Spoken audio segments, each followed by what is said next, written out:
So I faced a lot of battles with mental health growing up. There were certain things that happened to me as a child and certain things that I was exposed to at a young age that really impacted me. And also growing up from humble beginnings, you know, my parents literally coming from nothing, they really had to overcome obstacles and really push themselves to get out there to be where we are today. So growing up in an environment like that, I was always taught to have that drive, that ambition to be an achiever, to make sure that I was living my best life, that we always had food and that we were always achieving and doing something, giving back to our community. So that is something that stayed with me, and as much as I love that and it was such a positive influence in my life, I always felt like I had to be a perfectionist growing up, that if I wasn't achieving, I was literally worthless. My life didn't mean anything. And being in that mindset at such a young age, it took time before I realized that as humans we're not perfect and that life is a journey and it's always going to go up and down. But when you're that age, you don't really understand what that means.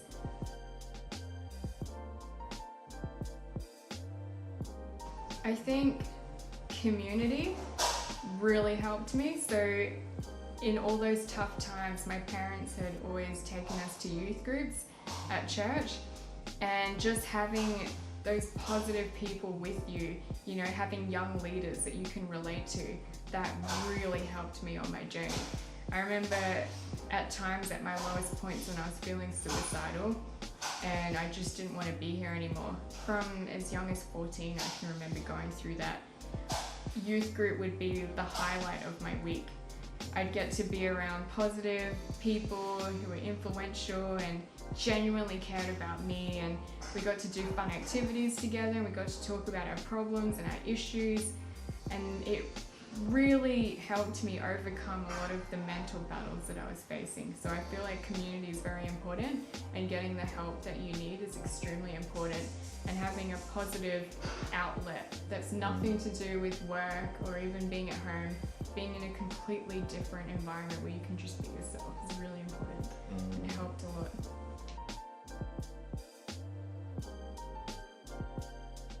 I always like to be a listening ear. Everybody wants to be heard, and I feel like something that really helps people is having someone to talk to who would just be quiet and listen, and someone who's strong, who's overcome things, that can give back and pour into that person.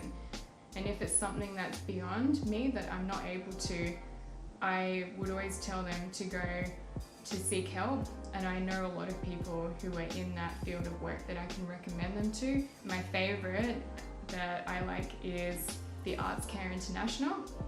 So Arts Care International is a foundation that looks after people in the arts and entertainment industry, and if you're going through a crisis or a mental battle, they've actually got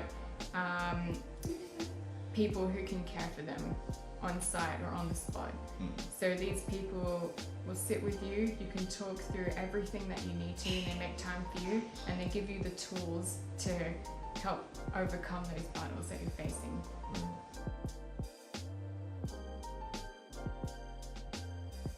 This is a really good question. I feel like it's always a combination of both, but to be really honest, at the end of the day, follow your heart. And I know that sounds so cliche, and it's like, what is that? Like, what does that even mean? And I feel like when you just get quiet and you just spend time with yourself, there's like an inner voice. There's something inside you, and you'll have a feeling towards it. It's going to be like a negative feeling or a positive feeling. And I feel like that's what the heart is, you know? And it will always direct you the right way. Your heart is your GPS in life. Okay, so I'm going to make this really easy for you. Rather than listing particular stores, there is an amazing app called the Good On You app. Basically what you do is you go onto this app, download it from the App Store, type in any shop, and it'll tell you if that company is sustainable and the practices they're doing to make their company sustainable. And it also has a list of brands in your area that you can shop. It is the best app, Good On You app.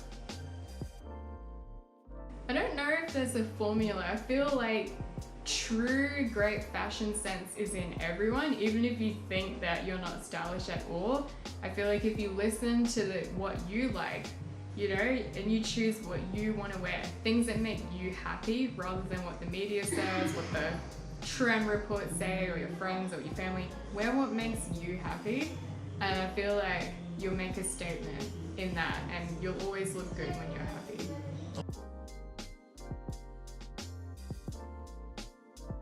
Okay, so we have 2 projects and both are sustainable fashion lines. We've got our Lakshmi Bee Couture, which is more artistic type collections. So you've got your hand painted pieces, hand beaded jewels. It's very ornate type of work.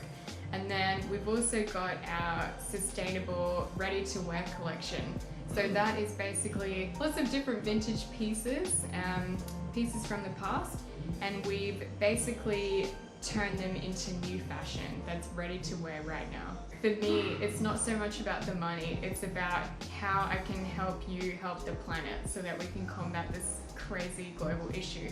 So if you've got something in your wardrobe that you'd like to wear again and needs a quick alteration, you can head to lakshmibee.com and email me and we can book an appointment. Bring whatever you have over to the studio and we'll work from there.